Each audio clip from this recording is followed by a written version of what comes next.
জীৱন জুখিবা হাঁহিৰে সকলোৰে নহয়, বয়স জুখিবা বন্ধুৰে বছৰেৰে নহয়। নমস্কাৰ। এজাক বৰষুণৰ পিছত গুৱাহাটীখন তিনি ভাগত ভাগ হৈ যায়। এভাগ বানপানীয়ে বুৰাই পেলায়, এভাগ তীব্ৰ যান জঁটৰ হুলস্থুলে বুৰাই পেলায়, আৰু এভাগ সেই ভাগত একো নাই, যান জঁটো নাই, বানপানীও নাই। তাত কেৱল আছে ফুলৰ দলিচা। আপুনি খোজকাঢ়ি যাবচোন এজাক বৰষুণ দিয়াৰ পিছত, য'ত আপোনাৰ বানপানীও নাই, যান জঁটো নাই, আপুনি দেখিব সৰু সুদূৰত যেন ফুলৰ দলিচা। আপুনি আচৰিত হৈ যাব, আৰে ইমান সুন্দৰ ফুলৰ দলিচা, মই আহিম বুলি নেকি? আপুনি আৰু অলপ আগুৱাই যাওক,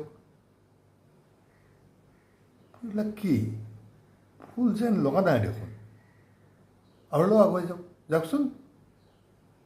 ইছ ৰাম, গোটেই প্লাষ্টিকৰ পেকেট ভৰ্তি হৈ ফুলৰ দলিচা যেন পায়। দুৰ্গন্ধ, এক পংকিলময় কদৰ্য পৰিৱেশ।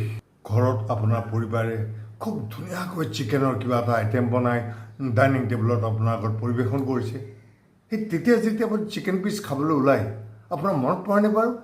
আপুনি বজাৰলৈ গৈছে চিকেন কিনিব, ঠিক বজাৰত গৈ চিকেনৰ দোকানখনৰ ফালে চাইছে, এটা উৎকট দুৰ্গন্ধই আপোনাৰ মন মগজু চব বিকল কৰি পেলাব। ইছ, তাৰপিছত আপুনি লাহে লাহে চকু মেলি চাব, অলপ সময় আপুনি মানে একেবাৰে ভাৰসাম্যবিহীন হৈ পৰিছে। আপুনি ভাবিছে, মই ক'ত? তুমি নৰকত বাছা এৰা। নৰক, সমগ্ৰ গুৱাহাটীখনেই নৰক হৈ পৰে। শুনিবলৈ বৰ আপদীয়া যেন লাগে, বৰ বেয়া লাগে। কিন্তু এই কথাটোকে পূৰ্বানুমান কৰিছিল শ্ৰদ্ধাৰ লক্ষধৰ চৌধুৰীদেৱে। বাহ, গুৱাহাটীখন যে ইমান বাঢ়িছে নহয় মহাদেউ, নেদেখিলে অনুমানকে কৰিব নোৱাৰি। এৰা গুৱাহাটীৰ কথা কৈছা? হয়। এৰা ভাদৰ কলিগাই এনেই জগা নাই হে, নৰকত পৰিণত হ'ব চাবা। এইখন নগৰ নৰকত পৰিণত হ'ব। অসম সাহিত্য সভাৰ প্ৰাক্তন সভাপতি, অ'ত ত'ত বাটে ঘাটে সাধাৰণ মানুহ বিচাৰি ফুৰা এজন অসাধাৰণ মানুহ আছিল শ্ৰদ্ধাৰ লক্ষধৰ চৌধুৰীদেৱ।